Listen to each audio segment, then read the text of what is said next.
This argument is also contrary to the subsection of the U.S. Code. Bragg's appeals team apparently disagrees with their trial team, so the appeal lawyers disagree with the trial lawyers about the significance of the challenged official act's proof. That was damaging to Trump. You heard from Madeleine Westerhout, who was the White House Oval Office Chief of Communications or whatever. That was devastating to Trump, they said. Now they say it doesn't matter. Okay.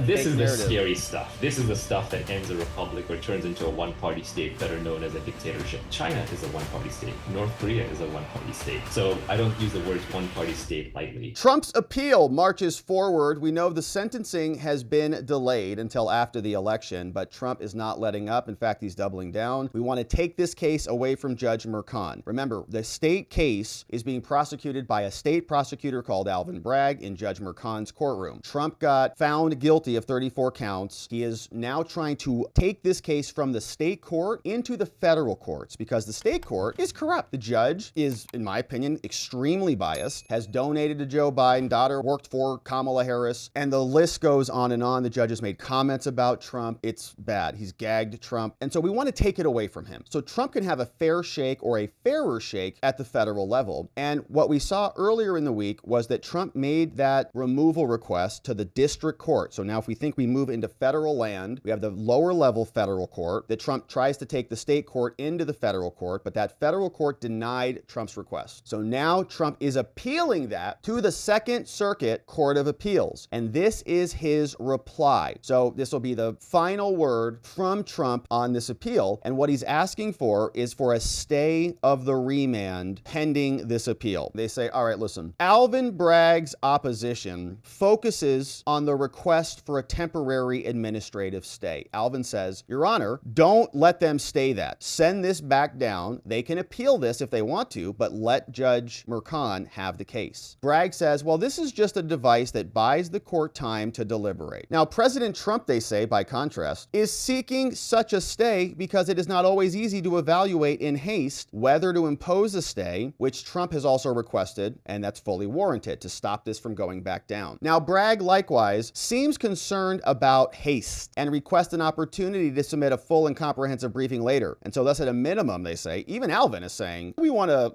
spend some more time filing some paperwork here. They say at least at a minimum, there are different types of stays, right? A stay pending an appeal, administrative stays for other reasons can be here. So Trump's defense says at least it's appropriate for an administrative stay to freeze legal proceedings until the court can rule on a party's request for expedited relief. Now, this is why this should be granted. They say the traditional stay factors, meaning the court should stop Judge Merchan from having this, strongly support both types of these stays. Bragg's suggestion that the court may not even consider Trump's arguments at all, they say you can't even read it, is indicative, Your Honor, of the level of local hostilities that have pervaded the New York County proceedings, that have prejudiced President Trump and support the second removal notice. Alvin is saying the court can't even look at this. Now, tellingly, notwithstanding the emergent nature of the motion, Bragg does not suggest that they will file their full briefing on an expedited basis. And so pursuant to these rules, the default deadline for that is September 16th, which was the same day that Merchan scheduled the decision on Trump's immunity motion. All of that has now been postponed. Bragg appears to be trying to delay the court's ruling on Rule 8 until after one of the most potentially damaging and harmful events that's expected to occur in New York. Now, Merchan's decision on that motion, before Trump has a full opportunity to demonstrate to this court that he should be permitted to litigate this in the federal court, this is an example of irreparable harm. So if you don't remove this case, Your Honors, Trump will be harmed because of the timing of the lower level case. That's why Bragg is trying to game this. And so the court should cut through Alvin Bragg's gamesmanship and at minimum impose at least an administrative stay pending Bragg's comprehensive response. And so some of this is moot, but some of this is not moot because we do have a new sentencing date on the schedule and we are going to want to address that at some point. So here is what they talk about in terms of success on the merits. They say Bragg does no violence, doesn't hurt President Trump's strong merits on this appeal. They say Congress has authorized this court to address Trump's challenges. The court focused on the merits of this section, the lower level court, but they did that erroneously, saying that the prior ruling, this is Trump's second removal. So the first removal, they say, was sufficient. You don't get a second bite at the apple. They say, yes, we do. There were some serious changed circumstances. Now, in the remand order from the middle court back down to Merchan's court, the district court explicitly quoted this section, which describes this remand procedure twice. And so Trump's team says thus, the remand order is an order remanding a case, and it shall be reviewable by appeal. That's what the U.S. Code says, so you can review this. So clearly Alvin Bragg is wrong. This court's review is plenary. It's powerful. It's all-encompassing. Alternatively, if this section does not authorize the appeal, which is a meritless position, the remand order is reviewable under that section. And like the district court in the other case, Bragg also improperly seeks to draw inferences against Trump's theory of the case by saying that the second removal notice was merely relevant, but it was not essential. So nothing had changed to allow the court to keep the case and remove it. This argument is also contrary to the subsection of the U.S. Code. Bragg's appeals team apparently disagrees with their trial team, so the appeal lawyers disagree with the trial lawyers about the significance of the challenged official acts proof. Remember, one of the buckets of evidence in this prosecution was official acts evidence. And the lower level prosecutors, not the appeal prosecutors, Colangelo and the Bragg team, are kind of acknowledging that, right? They're kind of, well, they kind of defer to Judge Merchan, which is why he delayed the sentencing, because they know their case is wrecked. Now, while encouraging the jury to examine Trump's official acts, they told the jury, here, listen to testimony from Madeleine Westerhout. Listen to testimony from Hope Hicks. That was all unconstitutional. And the ADA, who gave their closing arguments, in their closing arguments said that Hope Hicks and Madeleine Westerhout's testimony, he said it was devastating, ladies and gentlemen. You heard from the White House comms director, Hope Hicks. That was damaging to Trump. You heard from Madeleine Westerhout, who was the White House Oval Office chief of communications or whatever. That was devastating to Trump, they said. Now they say it doesn't matter. Okay. So in any event, Bragg's distinction in the opposition is immaterial. Official acts evidence was admitted. It was at least merely relevant, and it related to the prosecution. And the Supreme Court said they couldn't do that. So if you would let Alvin Bragg avoid that reality by focusing on their indictment and rather than the grand jury and the trial, that would eviscerate the immunity doctrine. And so you cannot do that. It would be particularly problematic if prosecutors could escape removal by just hiding presidential immunity violations and official acts evidence behind some bare bones indictment, right? The indictment doesn't mention any of it. Then they just bring it out in trial, and you can't appeal that or remove that? That's a sneaky way for them to violate what the Supreme Court ordered them to do. Now, Bragg does not defend the district court's invocation of this doctrine. Instead, they make references to other abstention doctrines, saying that you should just let the states deal with it, right? The feds often want to defer to the states. They don't want to get overly involved in the state's business. Now, Bragg's citation to this other case also cuts against their abstention argument, and the importance of preventing friction is reduced to an even greater extent where, as here, litigation involves first impression issues. So there will be enduring consequences here if you do not do this. Finally, Bragg does not defend the failure of the district court to address Trump's preemption defense, doesn't even address it, and there will be irreparable harm if you do not institute this stay. They say, Your Honor, Court of Appeals, a stay is necessary to prevent irreparable harm to Trump, to stop harm to voters across the country, and the integrity of the imminent presidential election. Because the potential impact on the election includes continued infringements on Trump's political advocacy, Trump is still gagged, by the way, and the public's reciprocal right to receive and engage with that advocacy, the damage includes irreparable First Amendment violations. And when Bragg is trying to defend this, he attacks Trump's demonstration of the irreparable harm. He says that the stay might prevent Merchan from conducting a sentencing, which is now kind of moot because the sentencing got postponed. And Bragg is ignoring the irreparable harm to Trump's rights. He has appellate rights, and if Bragg is allowed to do what he would do, then this is just an empty bag appeal. In the absence of a stay, Judge Merchan proceeding to deny the presidential immunity motion, as he's already suggested he plans to do, is directly related to this removal request. And the irreparable harm to Trump's immunity would also be present. And so at stake here is nothing short of enfeebling the presidency. If you allow Bragg to get away with this, it's going to wreck the presidency. There will be a cycle of factional strife. This is what we want to avoid. Our founders wanted to avoid this. It causes profound consequences and impacts the future of our republic. And so if you balance the harms here, if we put all this on a scale, an administrative stay would be in the interest of the courts. None of Bragg's valid interests would be served here. The stay would benefit the public's interest. We have an election coming up. Bragg does not challenge, cannot challenge, the fact that the courts and the public have an interest in stopping duplicative litigation. The pending motion does not seek an indefinite injunction or even the sentencing. It actually says just maintain the status quo. And while we appeal this case, this is contemplated. And so President Trump, they say, this to the Court of Appeals, has met his burden of demonstrating that an administrative stay followed by another Rule 8A stay are reasonable measures to maintain the status quo during this appeal of the district court's deeply flawed remand order. Signed September 5th by Emil Bove. This is the final reply in this appeal, and we'll see what the Second Circuit does in the aftermath. But things have gotten bad. The lawfare has caused this individual called Naval, who showed up and had a great interview with Megyn Kelly, where he explained that the reason for his recent emergence is due to the lawfare. You know, honestly, it was the lawfare that kind of brought me off the sidelines. It's really disgusting behavior because this is how you descend into a complete banana republic with military coups and military rule. The moment you can start weaponizing the law against your enemies selectively, that's the beginning of the end. There was a famous dictator who said something like, you know, for my friends, anything, for my enemies, the law, right? And what he meant by that is once you're in charge and you get to dictate who the law applies to, you're in a very slippery slope to real, by the way, as we know. As a clear example, if you were to actually look at the charges that were brought against Trump, and I actually read them quite carefully. I mean, these were really trumped up. They were really made up. You violated the statute of limitations. You tried to drum things up into a felony when there was no evidence of such. It was a miscategorization of business expenses. When you have complex business dealings like I do and like many people do, you can always find something. So it's this selective prosecution. It's a selective persecution that allows them to get away with this. And, you know, a lot of the progressive DA movement that comes out of George Soros and others is based on this understanding that, hey, actually, we can choose whether or not to prosecute certain people. And these are elected offices that either are in territory where the voters are really favorable to us, or they're really cheap to run because there's no organized opposition. So let's just organize and take over prosecution. That's what happened in San Francisco. If you want the case against Kamala Harris, it's the fact that she was DA at San Francisco, and San Francisco is a mess. And look at it. And in fact, afterwards, she advocated for George Gascon, who's the guy who's destroying LA, through basically not prosecuting criminals and going after business owners. So this selective prosecution thing is a disaster. You can take a deep blue or deep red state. You can take a deep blue or deep red jury. You can basically creatively interpret these infinite laws that we have to find anybody guilty of a crime. Like I think there's that other famous saying, like, you know, you find me the man and I'll find you the crime. Or give me 6 sentences written by any honest man and I will find the crime. So you can always find a crime that somebody is guilty of violating. So the moment you start breaking down this wall and you get into weaponizing justice, you know, Hillary Clinton blew up her email server